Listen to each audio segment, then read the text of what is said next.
दोस्तों, जय हिंद साथियों। आप सभी का स्वागत है एक बार फिर से पे कमीशन न्यूज़ चैनल पर।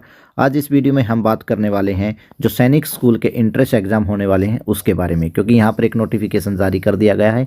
ये बुलेटिन है जो आप देख सकते हो, जो सैनिक स्कूल की तरफ से जारी किया गया है। अब इसके अंदर 2025 में जो एडमिशन होने वाले हैं उसके बारे में जानकारी दी गई है।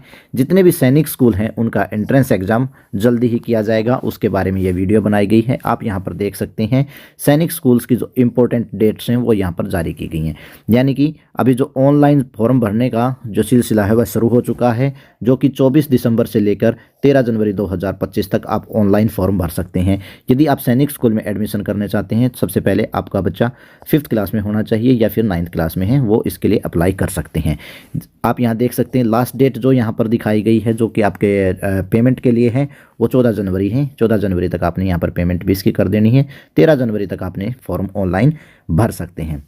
इसके बाद बात करते हैं कैटेगरी वाइज जितनी आपने फीस देनी है उसके बारे में। यहाँ पर आप देख सकते हैं जर्नल, और उसके बाद में जो इतने भी डिफेंस पर्सनल है, सर्विसमैन हैं, उनके लिए यहाँ पर 800 रुपये की यहाँ पर फीस दी जाएगी। इसके बाद में जितने भी SC और ST हैं उन्हें यहाँ पर 650 रुपये की फ़ीस भरनी होगी। इसके बाद अगर आपने फॉर्म जो भरा है उसमें अगर कुछ गलती रह जाती है, करेक्शंस के लिए आप 16 जनवरी से 18 जनवरी के बीच अपने फॉर्म में कोई भी करेक्शंस कर सकते हैं। एडमिट कार्ड आपके NT की वेबसाइट पर अवेलेबल होगा। जब आप यहाँ पर होगा तो नोटिफिकेशन इसका जारी किया जाएगा, तब उसके बाद आप अपना एडमिट कार्ड डाउनलोड कर सकते हैं। उसी में आपका एग्जामिनेशन का जो डेट है उसको अनाउंस किया जाएगा। इसके बाद बात कर लेते हैं कि जो एग्ज़ाम होगा वो किस तरीके से होगा। जो 6th क्लास के लिए एग्ज़ाम होगा वो 150 मिनट्स के लिए आपको एग्ज़ाम देना होगा। 150 मिनट का ही यानी कि एग्ज़ाम होगा। और 9th के लिए जितना भी है वो 180 मिनट्स के लिए यहाँ पर एग्ज़ाम होगा। जो एग्ज़ाम होगा वो 2 बजे से लेकर 4:30 बजे तक होगा 6th क्लास में। और इसी के साथ में आप बात कर लेते हैं कि 9th क्लास में जो बच्चे हैं उनका एडमिशन्स के लिए उनका जो टाइम रहेगा वो 2 से 5 बजे तक टाइम रहेगा। जो आपने सेंटर की बात करें तो जो आपने सेंटर सेलेक्ट किया होगा उसी सेंटर में एडमिट कार्ड के ऊपर आपका लिखा आएगा, वहाँ पर आपका एग्जामिनेशन सेंटर होगा। और ये जितना भी एग्ज़ाम होंगे ये सभी OMR बेस्ड एग्ज़ाम हैं। इसमें OMR आपको दिया जाएगा, उसी पे होंगे। इसके लिए आपको रेगुलर जो साइट है, ये साइट यहाँ पर दी गई है, इसको आपने चेक करते रहना है। सब कुछ यहीं पर होगा। इसके बाद में जो रिजल्ट डिक्लेयर होगा वो 6 वीक बाद इसका रिजल्ट डिक्लेयर कर दिया जाएगा। अब हम बात कर लेते हैं कुछ इंपॉर्टेंट चीज़ों के बारे में जो यहाँ बताया गया है। आप देख सकते हैं सैनिक स्कूल का पूरा बड़ा नोटिफिकेशंस है। इसमें पूरी डिटेल्स से पूरी चीज़ें दी गई हैं, लेकिन उसमें से हम कुछ इंपॉर्टेंट चीज़ों को यहाँ पर कवर करने की कोशिश करेंगे। जैसा कि हम आपको पहले बता चुके हैं कि अभी जितना भी है वो एग्ज़ाम शुरू हो चुका है, एडमिशन्स होंगे, उसका जो इंट्रेंस एग्ज़ाम है उसका नोटिफिकेशन जारी किया है। और इस बार इसमें 17 न्यू सैनिक स्कूल्स को भी कवर किया गया है, जो कि पिछली बार 17 सैनिक स्कूल्स थे। और इसके बाद इसमें 39 + 17 ये न्यू सैनिक स्कूल्स हैं जिसमें इस बार एडमिशन किया जाएगा। इसके पूरा का पूरा ऑनलाइन है। आप देख सकते हो कैंडिडेट को कैसे अप्लाई करना है। इस साइट पर जाकर कैंडिडेट ने अप्लाई कर लेना है। उसके बाद आप आगे इसमें देख सकते हैं कि only 1 application is to be submitted. अगर कैंडिडेट 2 तरीके से एप्लीकेशन लगा देता तो उसमें से एक एप्लीकेशन ऑटोमेटिकली रिजेक्ट हो जाएगी। आपको एक ही बार अपना रजिस्ट्रेशन करना है और एक ही एप्लीकेशन यहाँ पर सबमिट करनी है। उसके बाद कैंडिडेट को ये जो इंस्ट्रक्शंस हैं उसको स्ट्रिक्टली फॉलो करना है, जो यहाँ पर आप देख सकते हो। मैं आपको दिखा रहा हूँ इन कंडीशन। इसमें जितने भी कैंडिडेट्स अप्लाई करें इसको एक बार ज़रूर पढ़ें, और जो यहाँ पर कंपलसरी चीज़ें हैं उन पर ज़रूर ध्यान दें। अपना जो ईमेल ID और मोबाइल नंबर ज़रूर प्रोवाइड करवाएं, क्योंकि इसी के आगे द्वारा आपके द्वारा मतलब कम्युनिकेशन किया जाएगा, आपसे संपर्क किया जाएगा। जो NTA है ये ईमेल और आपके मोबाइल नंबर पर ही SMS के द्वारा आपसे संपर्क करेंगे। इसलिए तो इसमें सबसे ज़रूरी है कि आपका ईमेल एड्रेस और मोबाइल नंबर बिल्कुल ध्यान से भरें, यह अच्छे से भरा होना चाहिए। अब जो ऑनलाइन जब आप फॉर्म भरेंगे उसकी कुछ इंस्ट्रक्शंस यहाँ पर दी गई हैं कि आपको सबसे पहले ये डाउनलोड कर लेना, जो नोटिफिकेशन आपके सामने है इसको केयरफुली पढ़ें। उसके बाद में अपना रजिस्ट्रेशन करें ईमेल ID और मोबाइल नंबर के साथ। उसी के बाद आप यहाँ पर फॉर्म को भरना शुरू करें। उसके लिए सबसे पहले आपको एक स्कैन इमेज है, अपना फोटो है, जिसका साइज़ होना चाहिए आपका 10 KB से 20 KB JPG फॉर्मेट होना चाहिए। एग्जाम्पल के लिए मैं आपको दिखा देता हूँ। इस तरीके का फ़ोटो होना चाहिए जिसमें कैंडिडेट के सिग्नेचर होंगे। वो सिग्नेचर्स आपके 4 KB से 30 KB के JPG फॉर्मेट में होने चाहिए। कैंडिडेट का जो लेफ्ट हैंड का अंगूठा है उसका इंप्रेशन होगा, मतलब कि अंगूठा लगा के वो भी JPG फॉर्मेट में आप इसे अपलोड कर सकते हैं। इसके बाद में डेट ऑफ बर्थ का जो सर्टिफिकेट है वो भी आपके पास होना ज़रूरी है। डोमिसाइल होना आपके पास ज़रूरी है। कास्ट सर्टिफिकेट अगर आपके लिए एप्लीकेबल है तो वो भी होना कंपलसरी है। उसके बाद में सर्विंग सर्टिफिकेट होना अनिवार्य है या फिर पीपीओ होना आपके लिए ज़रूरी है। अगर आप एक्स सर्विसमैन कैटेगरी से भरते हैं तो पीपीओ और सर्विंग है तो आपके पास सर्विंग सर्टिफिकेट होना अनिवार्य है। इसके बाद स्कूल की तरफ से एक सर्टिफिकेट लेना होगा प्रिंसिपल, जिसमें साइन करेगा कि बच्चा यहाँ पर पढ़ रहा है। कि वो इसमें दो तरीके से फॉर्म भरे जाते हैं, मैं आपको सब एक बार क्लियर कर देना चाहूँगा। सैनिक स्कूल और एनएसएस न्यू सैनिक स्कूल। तो अगर आप एनएसएस में हैं तो आपके स्कूल की तरफ से एक प्रिंसिपल सर्टिफिकेट देगा कि आप पहले से ही जो न्यू सैनिक स्कूल है उसमें स्टडी कर रहे हैं, तो वो यहाँ से एक सर्टिफिकेट है, उसको भी यहाँ पर डाउनलोड करना होगा। इसके बाद अब हम बात कर लेते हैं पेमेंट के बारे में। पेमेंट आप कैसे भी एसबीआई के थ्रू या फिर नेट बैंकिंग, डेबिट कार्ड, किसी के थ्रू भी आप इसकी पेमेंट कर सकते हो। ध्यान रहे कि लास्ट दिन से पहले आप इन्हें इसको पूरा करके कंप्लीट कर देना है, पेमेंट वगैरह सब कुछ, तभी आप इसको प्रोसेस कर पाएंगे। तो इसलिए इसमें गलतियां ना करें। इसको 3 स्टेप्स में आप पूरी तरीके से अच्छे से बारीकी से भरें, तभी इसको आप 3 स्टेप में कंप्लीट करें। इसके बाद हम बात कर लेते हैं कुछ और, जो यहाँ पर आप देख सकते हैं। कुछ इसमें बाद ये कहा है कि no request of the refund. अगर एक बार आपने पेमेंट कर दिया तो आपके पेमेंट जो है वो रिफंड नहीं की जाएगी। एप्लीकेशन अगर आपकी इनकम्प्लीट रहती है तो उसको रिजेक्ट समझा जाएगा। Candidate are advise to keep the application number and password. जब आप एप्लीकेशन ऑनलाइन सबमिट करते हैं तो उसका नंबर और पासवर्ड्स जो है रजिस्ट्रेशन के दौरान उनको अपना लिख के या नोट कर लें, ताकि आगे जब आप एडमिट कार्ड के लिए अप्लाई करेंगे, निकालेंगे, डाउनलोड करेंगे तो उस दौरान आपको कोई प्रॉब्लम ना आए। अगर आप एक बार अप्लाई करने के बाद अगर आप एग्जामिनेशन सेंटर चेंज करना चाहेंगे तो वो नहीं हो पाएगा, तो इसलिए एग्जामिनेशन सेंटर जब आप सेलेक्ट करें तो ध्यानपूर्वक करें।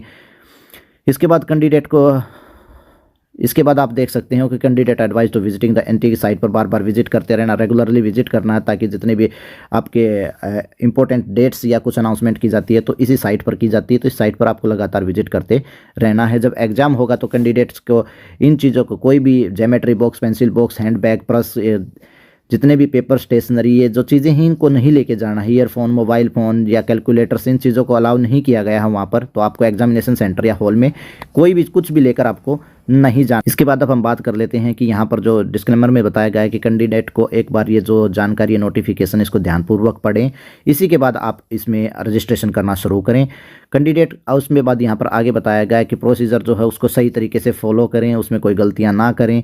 इसमें जब इसको भरना शुरू करेंगे तो आपके पास में कुछ चीज़ें हैं जो कि आपके पास पहले से होनी अनिवार्य है, जैसे कि डेट ऑफ बर्थ जो प्रूफ है वो है, फ़ोटो है, स्कैन कॉपीज़ हैं, जितने भी हैं आपके पीडीएफ में या जेपीजे फॉर्मेट में होनी, ये चीज़ें अनिवार्य हैं जो मैंने आपको पहले बता चुका हूँ। इनको आप एक बार पहले रेडी करके रखें, उसके बाद ही आप फॉर्म को भरना शुरू करें।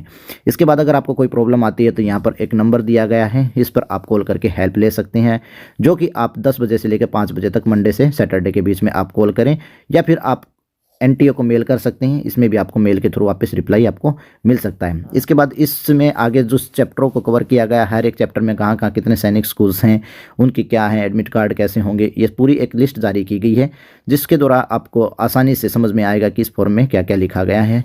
इसके बाद मैं आपको यहाँ पर बताना चाहूँगा एडमिशन्स जो हैं क्लास 6 के लिए और 9th के लिए 33 आर्मी स्कूल्स हैं। ये जैसे आपको पहले से पता होगा कि जो सैनिक स्कूल्स हैं वो अभी भी 33 ही सैनिक स्कूल हैं। हालांकि इसके बाद न्यू सैनिक स्कूल्स हैं जो कि अभी एडमिशन होना शुरू हो चुका है, जिसके लिए आपको 39 आपके पास में आर्मी न्यू सैनिक स्कूल्स हैं, जो 39 + 17 में अभी एडमिशन होना शुरू हो चुका है, जो कि अप्रूव्ड हैं वो सैनिक स्कूल हैं। आप यहाँ पर देख सकते हैं कि 39 न्यू सैनिक स्कूल्स हैं जिनमें एडमिशन हो रहा है, ऑलरेडी अप्रूव्ड हो चुके हैं, और 17 न्यू सैनिक स्कूल्स भी हैं, यानी कि 39 + 17 ये जो न्यू सैनिक स्कूल हैं अप्रूव्ड हैं, इनमें भी इस बार एडमिशन हो रहे हैं, जो कि AISSEE के थ्रू एडमिशन होंगे, यानी कि 33 + 39 + 17 स्कूलों में इस बार आर्मी सैनिक स्कूल में एडमिशन्स होंगे। अब इसमें सबसे अहम बात कर लेते हैं कि यहाँ पर 2 तरीके के चैनल्स बनते हैं। यहाँ पर जो आप देख सकते हो 40% रूट और 60% रूट्स। इसको मैं एक एग्जांपल के द्वारा आपको समझाना चाहूँगा। थोड़ा ध्यान देने की यहाँ पर ज़रूरत है, क्योंकि ये बहुत इंपॉर्टेंट चीज़ है। जब भी कोई भी एडमिशन होता है तो एडमिशन्स को यहाँ पर 2 चीज़ों में बांटा गया है। सबसे पहले आप देख सकते हो डायग्राम में, यहाँ पर सैनिक स्कूल्स हैं, जो 33 आपके सैनिक स्कूल्स हैं, ये जो आपकी बेस ऑन मेरिट के ऊपर हैं। बेस ऑन मेरिट जो आपकी मेरिट बनेगी वो 33 स्कूल्स ऐसे हैं जो कि सैनिक स्कूल्स ही हैं, जिसमें आपके मेरिट के अनुसार ही जो सिलेक्शन होगा। इसके बाद में NSS यानी कि न्यू सैनिक स्कूल। न्यू सैनिक स्कूल्स को यहाँ पर 2 कैटेगरियों में बांटा गया है, 40% रूट और 60% रूट। 40% रूट का मतलब है कि यहाँ पर जो 100 सीटें हैं, एग्जाम्पल के तौर पर यहाँ पर आपके पास 100 सीटें हैं, तो उसमें से 40 सीटें हैं जो वो न्यू स्टूडेंट्स के लिए यहाँ पर रखी गई हैं। और 60 यानी कि 60 सीटें, 60% एग्जाम्पल के तौर पे लिया तो 60 सीटें ऐसी हैं जो बच्चे ऑलरेडी सैनिक स्कूल के अंदर, ये न्यू सैनिक स्कूल्स जो मैंने आपको बताए हैं, अगर बच्चा उसमें पढ़ रहा है तो 60 सीटें उसके लिए रिजर्व हैं। लेकिन उसे ध्यान रहे कि यहाँ पर AISSEE का एग्ज़ाम क्लियर करना कंपलसरी है, चाहे वो पहले से ही न्यू सैनिक स्कूल में एडमिशन करा के पढ़ते आए हों। और 40% सीटें उनके लिए हैं जो बच्चे किसी दूसरे स्कूल में पढ़ते हैं और वो यहाँ पर एडमिशन करवाने आते हैं। इसके बाद इसमें बात कर लेते हैं, सबसे इम्पोर्टेंट है कि रिजर्वेशंस की। अब रिजर्वेशंस को भी यहाँ पर 3 कैटेगरियों में बांट रखा है। रिजर्वेशंस की बात करते हैं तो यहाँ पर इसको 3 कैटेगरी में बांटा हुआ है, जिसको एक डायग्राम के द्वारा मैं आपको बताना चाहूँगा। सबसे पहले यहाँ पर है कि डोमिसाइल के अनुसार, जो भी आपका डोमिसाइल है उसके अनुसार है। डोमिसाइल में आपकी होम स्टेट यानी कि आपके जहाँ पर स्कूल हैं उसी में, अगर उसी डिस्ट्रिक्ट में, उसी स्टेट के अंदर आपके स्कूल हैं तो उसके अंदर आपका 2/3 यानी कि 67% सीटें उसी स्टेट के लिए हैं जिस स्टेट में वह स्कूल है। उसके बाद आपका 33 जो है वो अदर स्टेट के लिए है। यहाँ पर 33 है वो अदर स्टेट के लिए है और 67 उसी स्टेट के लिए रिजर्व रखा गया है। उसके बाद सेकंड कैटेगरी आती हैं, उसका ध्यान देना। सबसे पहले जर्नल कैटेगरी, उसके बाद OBC, उसके बाद SC, उसके बाद ST और डिफेंस। ये यहाँ पर दूसरा चैनल है। और इसके बाद यहाँ पर थर्ड है जेंडर के अनुसार। ये यहाँ पर रिजर्वेशंस हैं। इसमें सबसे पहले OBC के लिए 27% रिजर्वेशंस हैं, SC के लिए 15% रिजर्वेशंस हैं, ST के लिए 7.5। इस तरह इन सब का टोटल मिलाकर यहाँ पर तकरीबन 49.50 का समथिंग रिजर्वेशंस है। अब इसमें जो बचा 50% रिजर्वेशंस है उसका 25% जो है वो डिफेंस के लिए रखा गया है, यानी कि 25% जो है वो सर्विसमैन, एक्स सर्विसमैन या वार विडोज जो हैं उनके लिए यहाँ पर फिक्स 25% का कोटा रखा गया। अब जो बैलेंस 25% है वो यहाँ पर जर्नल के लिए है। इस तरीके से कोटा रखा गया। उसके बाद जेंडर के अनुसार जितनी भी हैं लड़कियों के लिए यहाँ पर 10% या फिर 10 नंबर सीटें जो भी मैक्सिमम होगी वो लड़की के लिए यहाँ पर रिजर्व रखी गई हैं। इस परसेंटेज के बाद 10% जो है वो लड़कियों के लिए अलग से रिजर्व किया गया है। तो अभी आपके पास सैनिक स्कूल हैं जो 33 सैनिक स्कूल्स हैं। उसके बाद में न्यू सैनिक स्कूल्स हैं जो आपके 39 थे प्लस 17 अभी अप्रूव्ड हो चुके हैं, तो इनमें एडमिशन्स होंगे। अब एडमिशन्स की बात करें तो आप यहाँ देख सकते हैं एडमिशन किस किस के लिए, सैनिक स्कूल के लिए अप्रूव्ड 40% रूट के लिए, अप्रूव्ड 60% रूट के लिए। इन सभी में यहाँ पर एडमिशन्स के लिए आपको एग्ज़ाम देना कंपलसरी है। यहाँ पर जो मैं आपको पहले डिटेल्स में बता चुका हूँ उसके लिए कौन कौन है, any student who can be applied यहाँ पर कर सकता है। और इसके बाद यहाँ पर भी 60% रूट्स उनके लिए दिया गया है कि आप देख सकते हो, restricted to those eligible candidate who are already studying in any approved Sainik new Sainik school, यानी कि जो बच्चा पहले से ही सैनिक स्कूल में, न्यू सैनिक स्कूल में पढ़ रहा है उसके लिए 60% रूट रखा गया है। उसके बाद बात करते हैं कि कैंडिडेट के जो जिसका आप फॉर्म भरने जा रहे हैं उसके लिए एलिजिबिलिटी क्या क्या है। उसकी सबसे पहले अगर वो 6th क्लास में एडमिशन करवाने जा रहे हैं तो उसकी एज 10 से 12 साल के बीच में होनी चाहिए 31 मार्च 2025 को, यानी कि वह 1/4/2013 से लेके 31/3/2015 के बीच में उसका जन्म होना अनिवार्य है कैंडिडेट का। इसी बात यहाँ पर सेम कंडीशंस यहाँ पर भी रखी गई हैं। ये जो आपके न्यू सैनिक स्कूल्स में 40% रूट के लिए, 60% रूट के लिए भी यही कंडीशंस अप्लाई होंगी, यानी कि तीनों में यही कंडीशंस, यही चीज़ें अप्लाई होंगी। उसके बाद 9th के लिए जो एज है वो यहाँ पर लिखी गई है कि वह 13 साल से 15 साल का बच्चा होना अनिवार्य है 31 मार्च 2025 को, और उसका जन्म 1/4/2010 से 31/3/2012 के बीच में होना अनिवार्य है। सेम यहाँ पर 40% रूट के लिए और 60% रूट के लिए अनिवार्य की गई है। यहाँ पर 10% लड़कियों के लिए अलग से जो मैंने जो आपको बताया है वो यहाँ पर रखा गया है। रिजर्वेशन मैं आपको पहले बता चुका हूँ।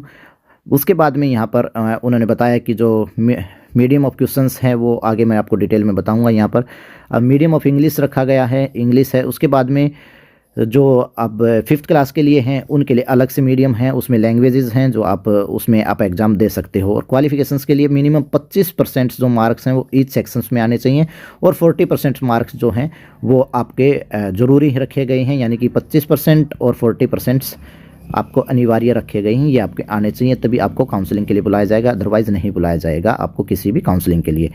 हालांकि इतने में आपका सिलेक्शंस नहीं होता है, सिलेक्शंस बहुत मुश्किल है यहाँ पर कर पाना।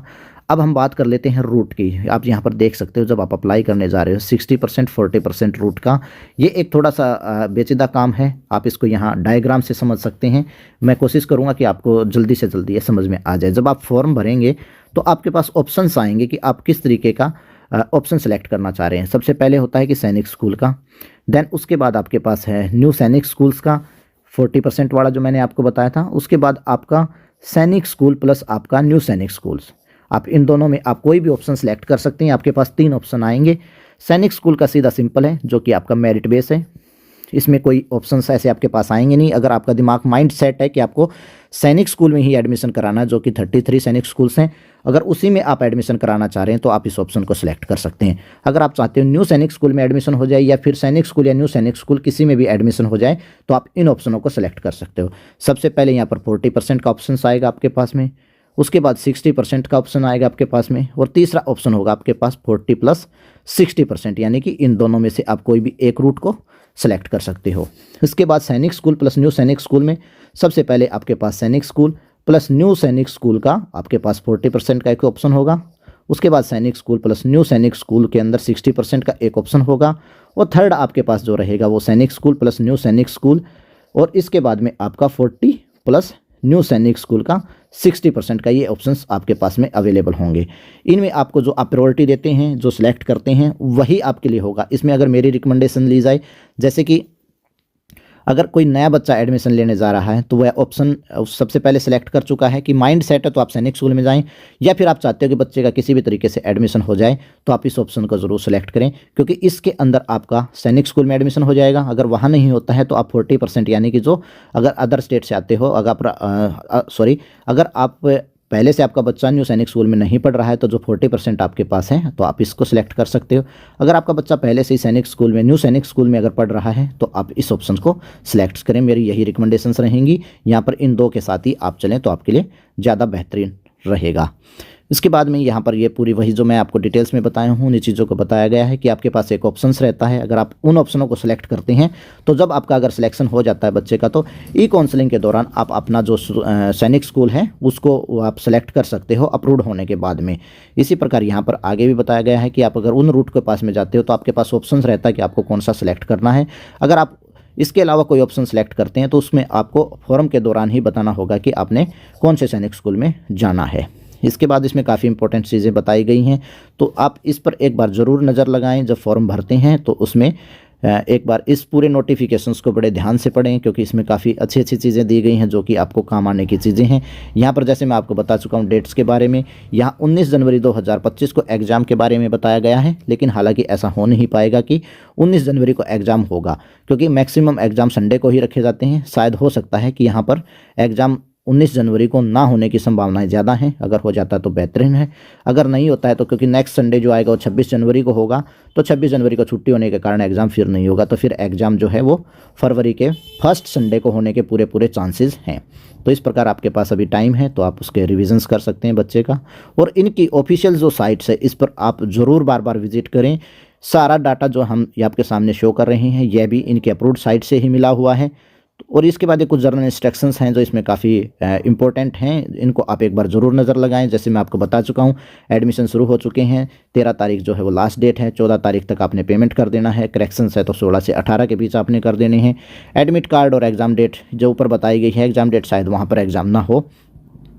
उसके बाद में जो एग्ज़ाम का टाइम रहेगा 150 मिनट रहेंगे, 180 मिनट रहेंगी, 2 से 4:30 बजे, 2 से 5 बजे तक, जो मैं आपको ऑलरेडी बता चुका हूँ। सेंटर आपके एडमिट कार्ड के ऊपर दिया मिलेगा। उसके बाद में आंसर्स की जब आएंगी तो साइट पर अवेलेबल की गई होंगी। अब सब्जेक्ट की बात कर लेते हैं कि जो एग्ज़ाम होगा वो किस टॉपिक के हिसाब से होगा। यहाँ पर आप देख सकते हो, जो बच्चा 6th स्टैंडर्ड के लिए एडमिशन लेगा उसमें लैंग्वेज के लिए 25, मैथमेटिक्स 50, इंटेलिजेंस के लिए 25 और जीके के लिए 25, इस तरह 125 कम यहाँ पर आपका टेस्ट होगा। इसमें आपको 25% और 40% जो कि हैं वो हर एक सब्जेक्ट में 25 और टोटल 40% होना अनिवार्य है, पर इतने में सिलेक्शन बच्चे का नहीं हो पाता है। इसी तरह यहाँ पर 9th के लिए सब्जेक्ट दिए गए 150 नंबर का होगा, वही कंडीशंस यहाँ पर भी सामने रखी गई हैं। यहाँ पर कोई भी नेगेटिव मार्किंग नहीं है, इसलिए सबसे अच्छी बात है कि वो 100% आप इसको अटैम्प्ट करने के लिए बच्चे को मोटिवेट करें। उसके बाद जो 9th के लिए है वो इंग्लिश मीडियम ही रहेगा, जबकि आपके 6th क्लास के लिए यहाँ पर जो लैंग्वेजेस दी गई हैं इसमें आप कोई भी एक लैंग्वेज सेलेक्ट करके एग्ज़ाम दे सकते हैं। हिंदी, गुजराती, तेलुगु, कन्नड़, उड़ीया, या फिर तमिल, उर्दू, इंग्लिश, मराठी जिसमें भी आया, बंगाली, आप जिसमें मलयालम, किस में भी आप बच्चा है उस लैंग्वेज के अकॉर्डिंग सेलेक्ट करके आप अपने लैंग्वेज में पेपर दे सकते हैं या जो सिलेक्शंस हैं वो करवा सकते हैं। इसके बाद जो यहाँ पर आगे बताया गया जो सिलेबस है उसको यहाँ पर अपेंडिक्सेस में दिया गया है। इसके बाद अवेलेबल यहाँ पर डाटा भी जो क्वेश्चंस पेपर हैं जो पहले हो चुके हैं वो साइट्स पर अवेलेबल हैं, इससे आप बच्चे का रिवीजन करा सकते हैं। ये एक अच्छी चीज़ यहाँ पर दी गई है। अब उसके बाद कर लेते हैं कि बच्चे को हम आपको पहले बता चुके हैं कि एज क्या होनी चाहिए।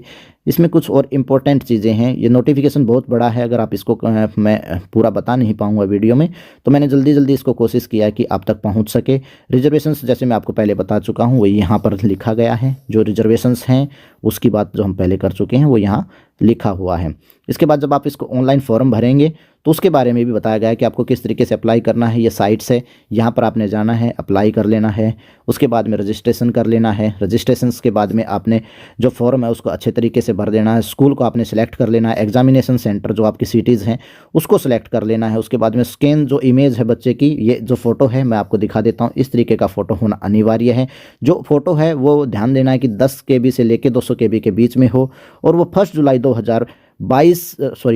2024 के बाद में ही फ़ोटो खींचा हो। उसके अंदर आपने डेट लिखना है, और उसके अंदर ध्यान दे कि फेस जो है 80% कवर हो, उसमें कान अच्छे से दिखाई देने चाहिए, और वाइट बैकग्राउंड होना चाहिए, यहाँ पर अनिवार्य किया गया है। कैंडिडेट के सिग्नेचर्स को अपलोड करना है, थंब इम्प्रेशंस को लगाना है। उसके बाद में अगर आपको कोई सर्टिफिकेट है तो उसको, इन सभी चीज़ों को आपको JPG में ज़रूर रखना है। उसके बाद पेमेंट करके उसकी रिसिप्ट रख लेनी है। उसके बाद ये आप देख सकते हो चेकलिस्ट हैं, यहाँ पर ये चीज़ें होने आपके पास अनिवार्य हैं। जब भी आप भरते हैं तो इसको ज़रूर ध्यान दें। इस तरीके से आप देख सकते हैं कि यहाँ पर पूरा का पूरा डिटेल्स दिया गया है। उसके बाद पहले हम बात कर चुके हैं कि ये आइटम्स आपको वहाँ पर जब एग्जामिनेशन सेंटर में हो इन चीज़ों को नहीं लेके जाना है, ये चीज़ें बैंड हैं। इस तरीके से इसमें काफ़ी और भी इन्फॉर्मेशंस दी गई हैं, आप इसे डाउनलोड करके बड़े आसानी से आप इसे पढ़ सकते हैं जो कि इसमें बताया गया है। इसके अलावा यहाँ पर जो आप देखना चाहते हैं तो इसमें यहाँ आपके कौन कौन से स्कूल्स हैं, सेंटर्स हैं, वो यहाँ पर डिटेल्स दी गई है। एक लिस्ट जारी की गई है सैनिक स्कूल्स की और उनकी वेबसाइट्स की। आप अपने यहाँ पर स्टेट के जो सैनिक स्कूल्स हैं आप उन्हें देख सकते हैं और उसमें अप्लाई कर सकते हैं। इसमें पूरी डिटेल्स दी गई है, कितनी वैकेंसीज़ हैं, क्या क्या हैं, कहाँ सेंटर हैं और उनके कोड क्या हैं। यहाँ से आप देखकर ऑनलाइन फॉर्म भर सकते हैं। और इसके साथ साथ यहाँ पर जो फॉर्म है उसे भी किस तरीके से भरना है, उसका रजिस्ट्रेशन तरीका क्या है, वो भी बड़ी बारीकी से यहाँ पर दिखाया गया है। अगर आपको कोई ऑनलाइन भरते समय समस्या आती है तो आप इस चीज़ का सहारा ले सकते हैं। आशा करूँगा यह वीडियो आपको पसंद आई होगी, और अगर आपको कोई डाउट्स या प्रॉब्लम होते हैं तो टोल फ्री नंबर पर आप संपर्क कर सकते हैं, या उसके साथ साथ आप हमारे में कमेंट्स करके भी आप हमसे पूछ सकते हैं, हम आपको हेल्प करने में खुशी होगी। इसी के साथ आज की वीडियो में जानकारी समाप्त करते हैं। ये सर्टिफिकेट्स भी हैं जो आप यहाँ से डाउनलोड करके आप उन पर साइन करवा सकते हैं। आशा करूँगा वीडियो आपको पसंद आई होगी। जय हिंद, जय